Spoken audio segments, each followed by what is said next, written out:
নমস্কার, রকমারি রান্না বান্নায় আপনাদের সবাইকে আবারও অনেক অনেক স্বাগত।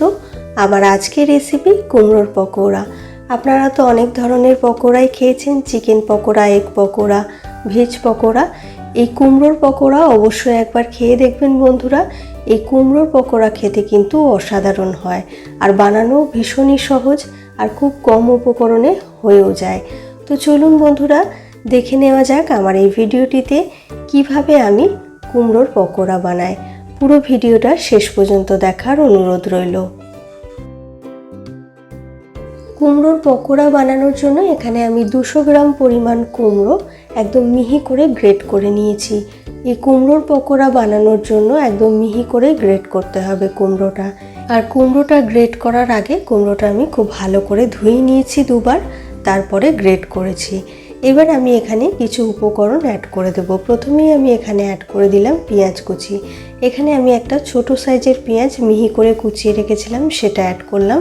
সেই সঙ্গে আমি এখানে লঙ্কা কুচি অ্যাড করলাম, আর এখানে অ্যাড করে দিলাম 1 চা চামচ পরিমাণ গরম মশলা গুঁড়ো, পরিমাণ মতো লবণ, আর সেই সঙ্গে এখানে আমি অ্যাড করলাম 2 টেবিল চামচ পরিমাণ বেসন।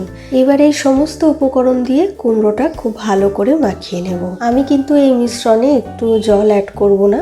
জল অ্যাড করলে কিন্তু মিশ্রণটা পাতলা হয়ে যাবে, পকোড়াগুলো ভালোভাবে শেপ দেওয়া যাবে না। কুমড়োর পকোড়া বানানোর জন্য কিন্তু একেবারে খুব বেশি উপকরণের প্রয়োজন হয় না, ঘরে থাকা কয়েকটা উপকরণ দিয়েই রেডি হয়ে যায়। দেখুন বন্ধুরা, আমি কুমড়োটা সমস্ত কিছুর সঙ্গে ভালোভাবে মাখিয়ে নিয়েছি, আর খুব ভালোভাবে শেপও দেওয়া যাচ্ছে। কুমড়োর পকোড়ার জন্য মিশ্রণটা একদম রেডি হয়ে গেছে। এবার আমি পকোড়াগুলো ভেজে নেব। পকোড়াগুলো ভাজার জন্য আমি ফ্লেম অন করে কড়াইতে সাদা তেল দিয়ে খুব ভালো করে তেলটা গরম করে নিয়েছি। এবার আমি তেলের মধ্যে এক এক করে পকোড়াগুলো ছেড়ে দিচ্ছি। ফ্লেমটা মিডিয়ামে রেখেই আমি পকোড়াগুলো ভেজে নেব। একদম লাল করে ভাজতে হবে। কুমড়োর এই পকোড়া বানানোর জন্য খুব বেশি উপকরণের প্রয়োজন হয় না ঠিকই, তবে কুমড়োর নিজস্ব একটা স্মেল থাকে, সেটা যাতে পকোড়া ভাজার পর কুমড়োর মধ্যে না থাকে সেই জন্য কিন্তু গরম মশলাটা কম্পালসারি। গরম মশলার গুঁড়ো অল্প হলেও অ্যাড করতে হবে।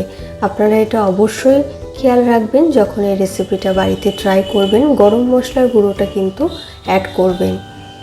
পকোড়াগুলোর একটা দিক লাল করে ফ্রাই করা হয়ে গেছে। এবার আমি পকোড়াগুলো উল্টে দিচ্ছি। অপর সাইডটাও আমি মিডিয়াম ফ্লেমে এরকম লাল করে ফ্রাই করে নেব। আমরা সাধারণত অন্যান্য যে পকোড়াগুলো খেয়ে থাকি, chicken pakora, veg pakora, egg pakora, fish pakora, এই পকোড়াগুলোর থেকে এই কুমড়োর পকোড়ার স্বাদটা কিন্তু সম্পূর্ণ আলাদা। কুমড়োর পকোড়াটা অল্প মিষ্টি, অল্প ঝাল স্বাদের মেলবন্ধনের একটা পকোড়া। খুবই একটা ভালো অন্যরকম স্বাদ পাওয়া যায় এই পকোড়া থেকে। পকোড়াগুলো দুটো দিকই লাল করে ভাজা হয়ে গেছে। এবার আমি খুব ভালো করে তেল ঝরিয়ে পকোড়াগুলো তুলে নিচ্ছি। আজকের এই কুমড়োর পকোড়ার রেসিপি তো বন্ধুরা আপনারা দেখলেন।